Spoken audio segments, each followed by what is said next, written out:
Ouais,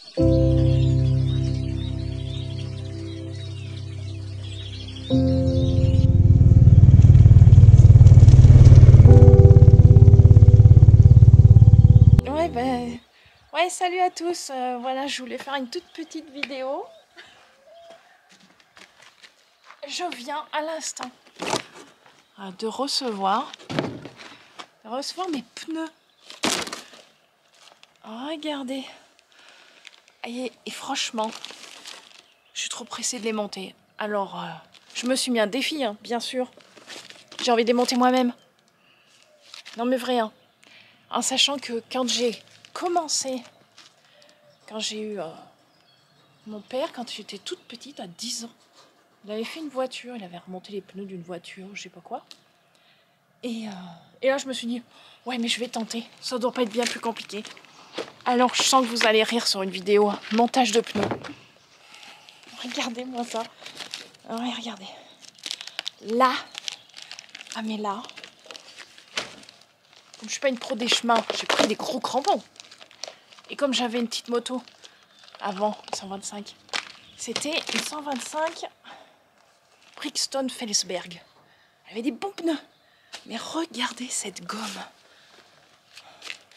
Ils avaient des crampons aussi, donc j'avais... Alors regardez. Alors les marques. J'ai pris par rapport aux dimensions. Donc il y a un avant, un arrière, mais pas la même marque. Je sens que vraiment, j'ai un peu la traquette pour le montage. Vraiment. Alors là, c'est un Anaki Wild pour... je sais plus. Et l'autre, c'est un Carreau 4, je crois. L'autre... Donc ça fait un mélange. Et comme je sais qu'il y en a qui font des mélanges, je verrai bien.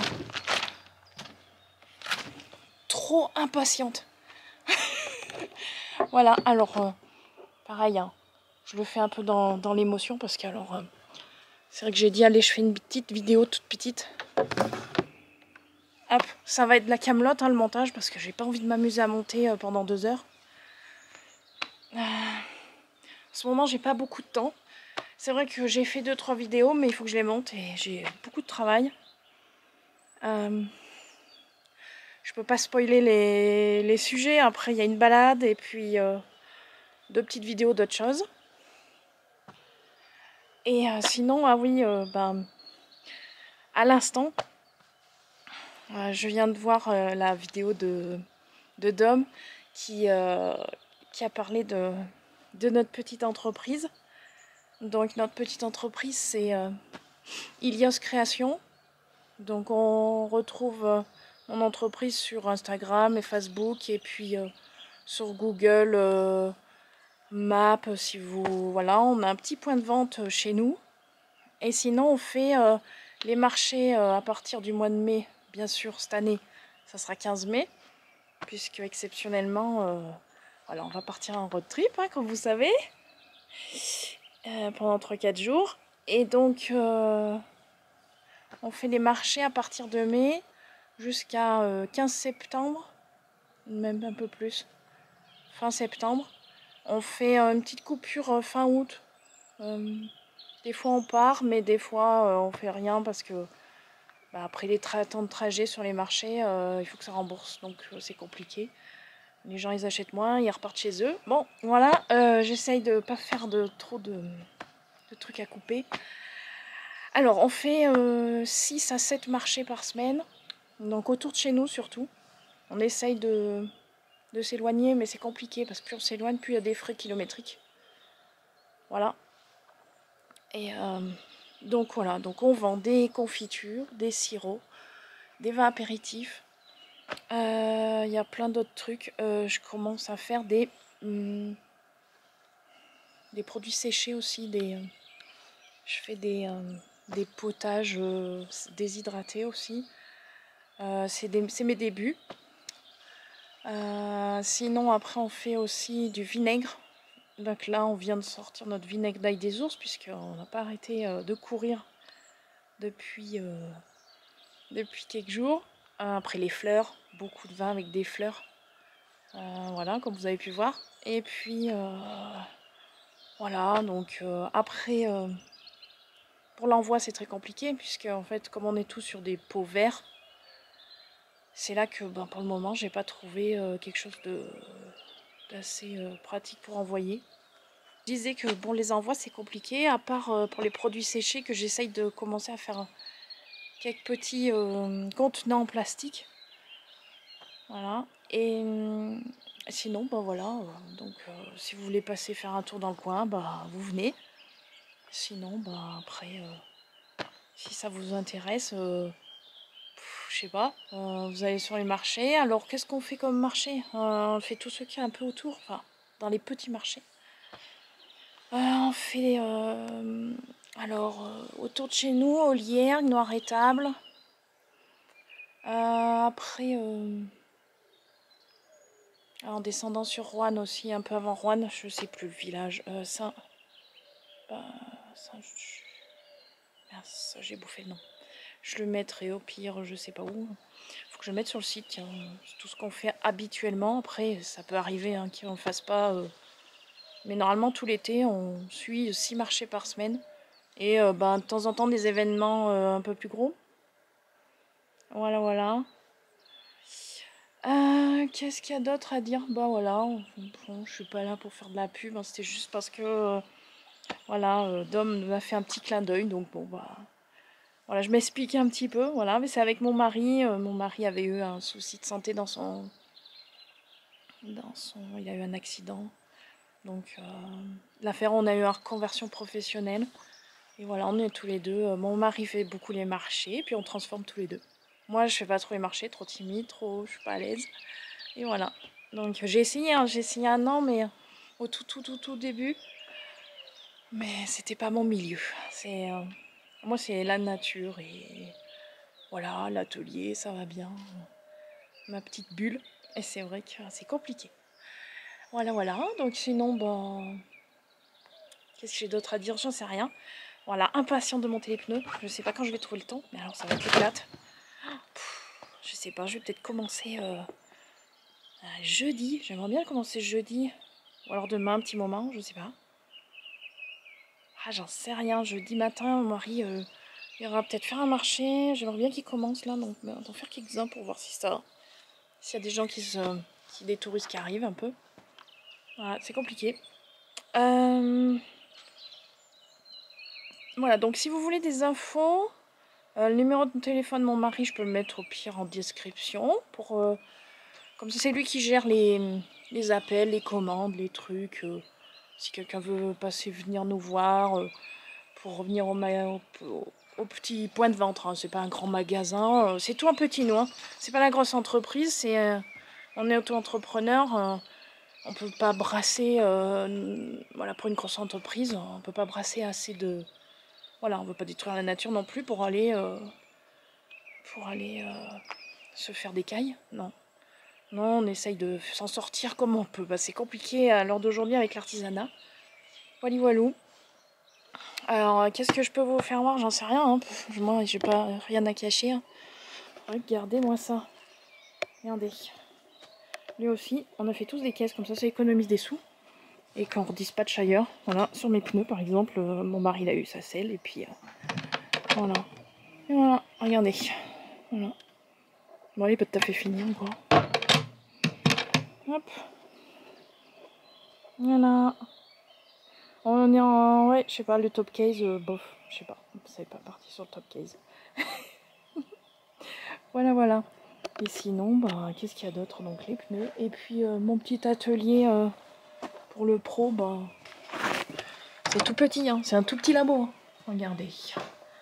Voilà, donc je vais pas trop m'étaler dessus. Hein. Je fais juste une petite prise de vue, mais j'y vois rien avec le reflet. Voilà, donc là-bas il y a du vin d'épine. Alors vin d'épine, c'est du vin de fleurs de prunelier et de branches. Après, au fond, il y a des confitures de fraises et du cidre. Je vais défaire les chaussures. Hop. Tac. Voilà. Puis là, on a du vin, non, du vinaigre. Vinaigre de fleurs de Voilà, steak des ours, vinaigre, puis il y a des fleurs et puis il y a la feuille qu'on fait macérer plusieurs jours. Après confiture de fraises. Ah oui, voilà tout ce qu'on fait. Voilà, hop, tout ça. Voilà, on remplit, on a comme tout. Hein. Il faut tenir des tableaux, des cahiers, des trucs. Voilà, c'est à peu près tout ce qu'on fait. Ah, regardez. Ça, c'est l'arrière. Là, celui-là. Là. Ah là là, comment ça va dépoter dans la bouillasse. Bon non, j'ai pas besoin d'aller vite, hein. C'est juste pour aller me balader. Hein. Mais au moins, je vais pas glisser. Vous vous rendez pas compte, l'autre jour, je suis descendue, j'ai pas filmé heureusement, mais je suis descendue par le chemin avec mes pneus tout lisses. Ah mais je vous jure, mais j'étais une vraie savonnette. Ah, parce qu'il y a de la pente. Comme il y a que de l'herbe, c'est une horreur des pneus lisses sur de l'herbe. C'est affreux, ça ne boue, mais en fait on a l'impression d'être assis sur un savon. Ou alors une truite de ruisseau, là c'est tout glissant. Ah non, c'est pas possible. Oh, c'est terrible. Alors de l'affaire, ça y est, j'ai fini par passer le cap. Alors je me suis mis, voilà, le défi de les monter. Oh, j'arrive pas à y croire. Je vais jamais y arriver. Ça a l'air costaud le fourbi. Oh, on va rire. Je vais faire une vidéo, on va rire. Oh ouais, je vais bien me rigoler moi. Je vais bien me mettre là, ça va être l'éclate. Oh ouais. Ah mais j'adore. J'adore. Ah ouais. Puis j'adore bricoler, de toute façon j'adore. J'avais trop envie d'essayer. Ça me démangeait. Ça a l'air pas mal comme pneu. On va voir. On verra bien. J'espère que ça va rouler quand même bien. Celui-là il est plus rond. J'aurais voulu trouver en fait ceux-là là. C'est quoi le Malteser? Celui-là il faisait pas l'autre. Et inversement, celui-là il faisait pas l'autre. Je pouvais pas mettre les deux les mêmes. C'est ça qui était dommage. Il n'y avait pas pour ma moto en Anaki avant-arrière ou en carreau 4 avant-arrière. Donc impossible. C'est dommage. Enfin voilà. On verra bien. Sujet de vidéo prochaine. Voilà. Je vais m'exciter sur mes pneus. Je vais vraiment. Ben, je pense que je vais bien. À moins que ça soit facile. Hein. Je trouve c'est cool à faire. Hein. On verra bien ça. Hein.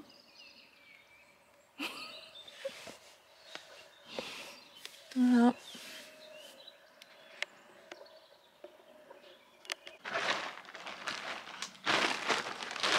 Bon, bah, je suis de retour.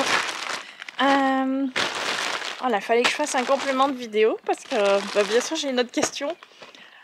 Comment se fait, par exemple, n'importe quelle transformation, mais là, on est sur du sirop de cynorrhodon. Il me demandait, me demander. Bah, en fait, on va récolter les cynorrhodons en plein hiver. Alors, en général, c'est en voiture. S'il fait beau, bah, on prend les motos. Mais c'est assez rare l'hiver. Parce qu'en fait, c'est quelque chose où il fait bien froid et ça fait bien mal aux doigts, on revient un peu en sang. Donc, je crois que sur Instagram, il y a une fois, on est allé en récolter en moto. Voilà, donc voilà, si on peut, bah voilà. Donc on va le long des chemins, en pleine nature, voilà. On va pas... Voilà. On en a planté chez nous, mais après, il faut que ça pousse. C'est long, donc bon, puis avant qu'il y en ait assez, quand même, il y en a pour un peu. Même si il n'en faut pas non plus des centaines de kilos, mais voilà, je crois qu'il nous faut, pour l'année, on transforme à peu près 6 kilos, je crois. Environ. Je sais plus, je suis pas pied de près, donc bon. Donc là, on fait de la gelée de cynorrhodon avec de la pomme et on fait du sirop. Donc de là, on transforme suivant ce qu'on a besoin. Et puis si après on veut garder pour une autre lot, on congèle. Donc après, pour la confiture, il faut filtrer 3 fois. On fait cuire à l'eau et puis après, quand c'est bien cuit, bien mou, on enlève l'eau et puis on les passe dans des passoires. Enfin voilà, c'est beaucoup de travail en fait. C'est un des produits le plus dur. y en a d'autres, hein, mais c'est un des produits les plus durs. Il y a plus d'étapes. Il faut être particulièrement vigilant aux poils qui grattent. Donc les filtrations sont avec des tamis ultra fins, des tissus. Enfin voilà ce qu'on... Il faut chercher le truc qui va bien pour arriver à enlever toutes les fibres qui grattent. Le sirop, c'est dans le même style, c'est pareil. Sauf que notre recette aide un petit peu parce que on fait macérer dans du vin, donc ce qui cuit un petit peu, macérer les cynorrhodons dans le vin, donc ce qui cuit un petit peu la fibre qui gratte. Donc de la faire, on se retrouve avec moins. Oui, on se retrouve à un peu moins filtré pour le sirop. Donc le sirop, en fait, on fait un sirop à base de vin. Pourquoi ? Parce que en fait c'est une recette que j'ai eue quand j'étais jeune. Ma mère elle me faisait toujours cette recette pour faire les sirops. Parce qu'ils se conservent sans problème. Il n'y a pas de souci de conservation. Sauf que on l'a modifié un petit peu la recette pour qu'elle soit adaptée à être vendue. Puisqu'on n'a pas le droit de mettre d'alcool dans un sirop. C'est marqué sirop. Il est censé plus y avoir d'alcool. Donc on supprime l'alcool par évaporation. On arrive au point d'ébullition. Enfin voilà, il y a tout un protocole à respecter pour arriver à ce qu'il n'y ait plus d'alcool dans le sirop. Et de la faire, ça nous donne après un sirop où il est à base de vin au lieu de l'eau. Et de la faire, la conservation est nickel. Moi, quand j'étais jeune, on mettait les fruits, on les faisait macérer 48 heures dans le vin. On mixait le tout, on se filtrait tout. Et puis, on cuisait ça, on filtrait. Et puis après, on cuisait ça entre 2 et 3 minutes. Et on embouteillait comme ça à chaud. Sauf que là, nous, on ne peut pas, en tant que professionnel, on ne peut pas faire un sirop. C'est la même base de recette, mais on ne peut pas faire le sirop avec de l'alcool. Puisque après, ça serait une sorte de crément ou de, je sais pas, enfin, quelque chose avec de l'alcool. Donc de la faire, on enlève l'alcool par évaporation du vin. Et de la faire, il n'y a plus d'alcool. Donc voilà pourquoi on se retrouve avec un sirop à base de vin. Et voilà, je sais pas, après, on embouteille tout ça, et puis voilà, puis après on étiquette, et puis on met en vente, et voilà, et on va sur les marchés, voilà, bon. Après, chaque produit est comme ça, transformé, on fait du myrtille, mais cette année on n'a pas eu de myrtille, donc on n'a pas fait de myrtille cette année, on fait de la confiture de myrtille, et puis du sirop, on fait du vin de myrtille, voilà, vin de feuilles de myrtille. Et voilà, après framboise, on fait pas de confiture de framboise parce qu'on n'a pas assez de framboisiers. Ils n'ont pas assez poussé. Donc bientôt, peut-être cette année, peut-être, je sais pas, dans cette année ou l'année prochaine, je pense qu'il commence à y avoir un lot de framboises, de confiture de framboise. À voir. Sinon, voilà, après, je peux pas prendre chaque recette et puis expliquer de A à Z. Voilà, le sirop, voilà pourquoi. Pareil, toutes nos recettes sortent en fait, pourquoi on a fait cette entreprise, elles sortent de l'histoire en fait de nos cahiers de recettes qu'on avait entre de la famille. On se passe les recettes et puis de la faire, ma voisine, je lui passais de temps en temps une bouteille de je sais pas quoi, de sirop, de trucs, et puis elle fait mais pourquoi t'y vends pas? Je fais j'en sais rien moi, pourquoi j'y vends pas? J'en sais rien. Je sais pas, enfin, j'ai pas envie d'y vendre, ça me venait pas à l'esprit.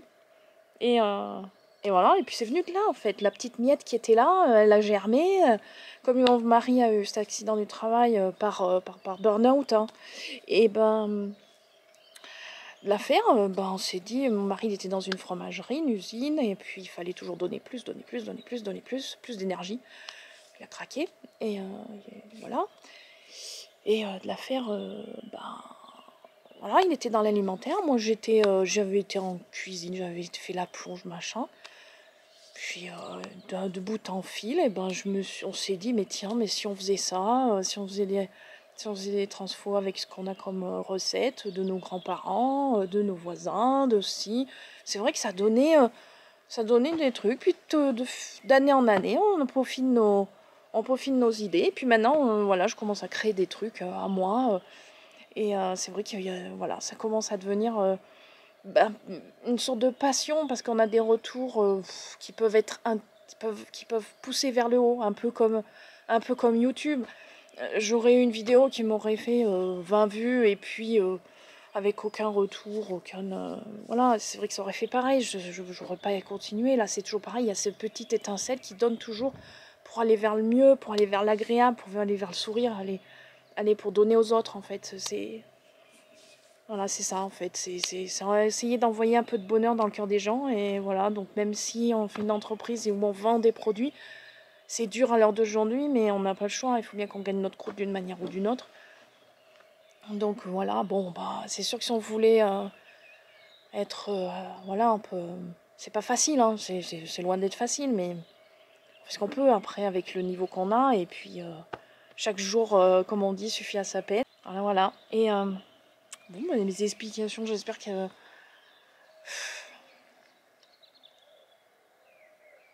Ouais, c'est plein de belles énergies en fait, transformer les plantes sauvages. C'est alors je dis pas, il y a bien quelques fruits qu'on achète, on en achète aussi, puisqu'en fait il faut toujours avoir et des plantes qu'on connaît pas trop et des plantes que les gens ils sont rassurés de voir des produits plus courants, de la fraise, de la myrtille. Il y a encore de la myrtille, c'est la myrtille sauvage. Voilà, parce que pareil, on a un terrain familial qui fait que on a de la myrtille. Sinon, je pense qu'on n'aurait pas je sais pas, sur une myrtille, j'en sais rien. Parce que j'aime pas, voilà, on n'est pas du genre à aller piquer chez les gens. Non, c'est pas l'idée, mais c'est parce que la montagne, c'est vrai qu'elle est à tout le monde, mais elle est aussi à chaque personne à qui ça. Cool, je vais vous laisser et puis je vous dis à la prochaine. Profitez bien des journées ensoleillées. Nous, par maintenant, mais sinon après, ça sera de moins en moins puisque l'été arrive. Et les marchés, le boulot. Donc voilà. Allez, je vous dis à plus.